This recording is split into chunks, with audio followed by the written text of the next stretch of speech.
마라나타, 여행자는 요구하고 순례자는 감사한다. 같이 해보죠. 여행자는 요구하고 순례자는 감사한다. 오늘 제목을 예수께 닷을 내린 소망, 삶을 뒤바꾸는 힘이다. 오늘 요한계시록 21장을 설교하면서 우리의 소망이 얼마나 현실을 이겨낼 수 있는 힘이 되는가를 같이 나눠봤는데요.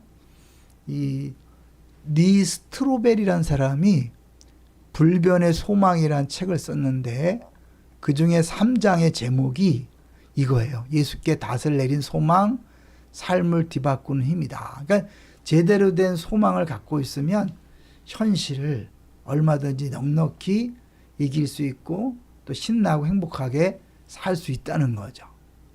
현실이나 상황을 바꿀 아무 힘도 없는 거짓 희망에 의존해온 우리를 이제 일깨워준다 그래요.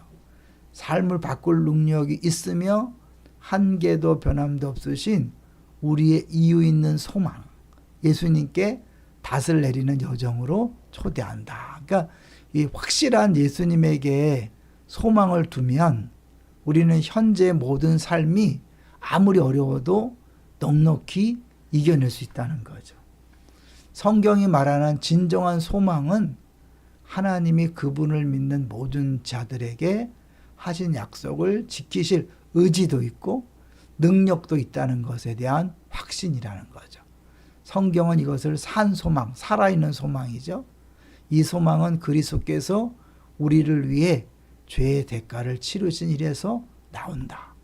그분이 진정한 목마름을 경험했기 때문에 우리는 이제 완전한 해갈, 목마름이 더 이상 없는 것을 경험할 뿐만 아니라 현재 맛보는, 조금만 맛보는 것을 이제 장차 주님 오시는 그날에는 완벽하게 누릴 수 있는 거죠. 소망 자체에는 상황을 바꿀 힘이 없는 거죠.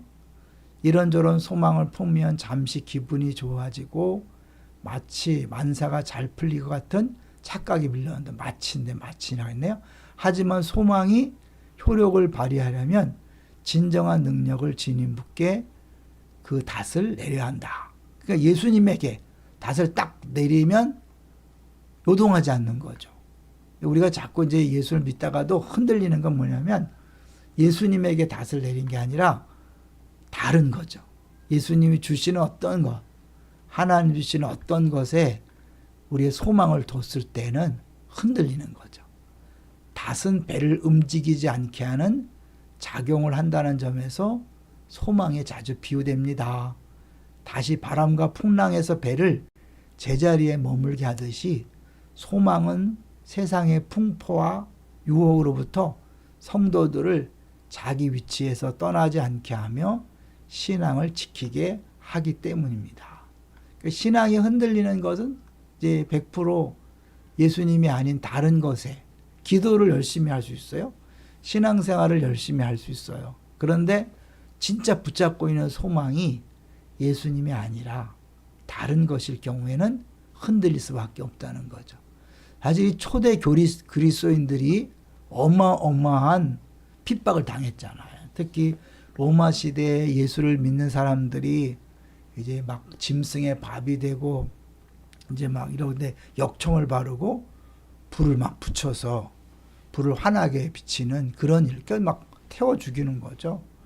그리고 로마로 가는 길에는 막 때로는 수백 명, 수천 명씩 십자가로 죽이면서 사람들에게 본보기를 보여주는 건데, 그런데 신기하게 그 모습을 본 사람들이 더 많이 예수를 믿게 됐다는 거예요. 초기 크리스찬들은 환란을 놀라우리만치 침착하고 평안하게 받아들였다. 짐승에 물려 살점이 뜯겨나가는 순간까지 찬송을 멈추지 않았고 자신을 핍박하는 자들을 용서했다. 순교자들이 늘어갈수록 복음 전파는 더 확산되었다. 어째서일까요? 구경꾼들은 그처럼 처참하게 죽어가는 크리스찬들을 바라보며 저들에게는 무언가 다른 게 있다고 생각했기 때문이다. 다 죽음 앞에 두려워 벌벌 떨고 죽지 않으려고 하는데 이들은 죽는 순간에도 찬송하고 오히려 자기를 죽이는 사람들을 용서하는 모습을 보면서 야, 뭐가 있구나. 그래서 핍박하면 핍박할수록, 죽이면 죽일수록 더 많이 기독교인들이 늘어나게 됐다는 거죠. 그러면 초대교인들이, 크리스천들이 갖고 있던 것은 무엇일까요? 네, 그것은 살아 숨쉬는 소망이었죠. 여기 엄격히 말하면 새하늘과 새 땅인데, 팀켈러 목사님이 이런 표현을 써요. 아주 재미난 표현이죠. 인간은 소망으로 빚어진 존재들이다. Human beings, absolutely hope shaped. 그러니까 희망으로 빚어진 피조물들이다. 미래에 무엇을 소망하느냐에 따라 오늘을 사는 방식이 완전히 달라진다. 그러니까 진정한 소망을 갖고 있으면 지금 살아가는 모습이 다를 수밖에 없는 거죠. 그것이 세상 사람들한테 신기하게 보이는 것이고, 구체적으로 보면 우리의 인생이 죽으면 썩어 사라질 뿐이라고 믿는 사람이 있죠. 이 생의 삶이 행복의 전부라고 생각하는 사람이 있어요. 반대로 새하늘과 새 땅을 믿는 사람이 있어요. 모든 악한 행동과 불의가 바로잡히는 마지막 심판 날이 있음을 믿는 사람들이 있죠. 영원한 기쁨이 가득한 미래가 다가오고 있음을 믿는 사람들. 이처럼 철저하게 그냥 죽으면 끝난다 라고 믿는 사람과 더 놀라운 미래가 있다라는 것을 믿는 사람은 차이가 엄청나다는 거죠. 어느 쪽을 믿을 것인가 따라 완전히 다른 방식으로 저마다의 감옥, 즉 고난에 대응하게 된다. 고난이 없진 않죠. 그런데 미래에 대한 확실한 소망이 있는 사람은 현재의 고난을 넉넉히 이겨낼 수 있는 거죠. 이제 이거는 잠깐 제가 그냥 설명할 텐데요.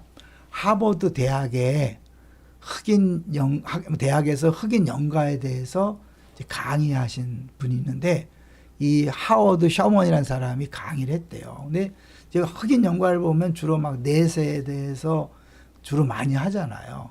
이제 그래서 일부에서는 지나치게 내세 지향적이다라고 비판했는데, 그들은 말하기를 그것이 지극히 내세 지향적이기 때문에 흑인들에게 아무 도움이 되지 않는다. 그런데 실제로요, 그렇지 않았다는 거죠. 노래에 표현된 이런 내세 중심의 신앙이 고난을 견디며 흡수하는 능력을 키워주는 건 어김없는 사실이다. 이는 그들에게 소멸을 거부하고 삶을 이어가야 한다는 권리, 그 가혹한 삶을 살 권리를 긍정할 수 있게 해주었다는 거죠. 사람들이 현실의 아픔 때문에 좌절하고 절망하고 포기하는 이유는 뭘까요? 미래에 대한 소망이 없기 때문에 그런 거죠. 그런데 이 흑인들, 노예들 얼마나 고통스러운 삶이었어요. 근데 그들은 미래에 대한 확실한 소망을 품고 노래하면서 넉넉히 이겨냈다는 거죠.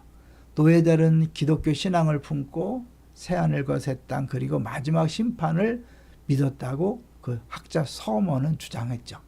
마침내 모든 소망이 이루어지는 그때는 그 어떤 불의한 압제자라 할지라도 그들의 털끝 하나 건드릴 수 없으며 온갖 악한 행동들은 빠짐없이 대가를 치르리라는 사실을 알고 있었다는 것이다.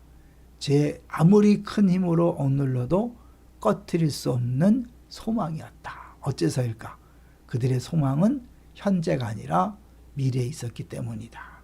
근데 이제 그 미래의 소망은 영원한 거잖아요. 현재의 고난은 잠깐이고 미래의 소망은 영원하기 때문에 그 확실한 소망을 붙잡는 사람은 현재의 고난과 아픔을 얼마든지 이겨낼 수 있는 거죠. 우리가 요한계시록을 읽고 묵상하고 또 듣고 지켜야 되는 이유가 뭘까요? 확실한 미래에 대한 소망을 붙잡기 위해서잖아요. 그거 붙잡으면 이제는 초대교인들이 죽어가면서도 찬송했던 것처럼 우리에게 주어지는 모든 고난과 아픔도 넉넉히 이길 수 있는 거죠. 잘 이겨냈습니다. 그런데 소망이 확실한 가운데 이겨내는 것과 소망이 불확실한 가운데 이겨내는 건 차이가 크죠. 막 억지로 버티고 견디면서 막 힘들어 하시는 사람과 그것을 기뻐하면서 감사하면서 찬양하면서 감당하는 사람은 분명히 차이가 있잖아요.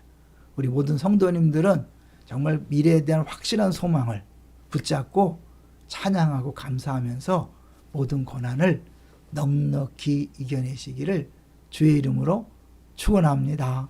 할렐루야. 여기까지 해보겠습니다.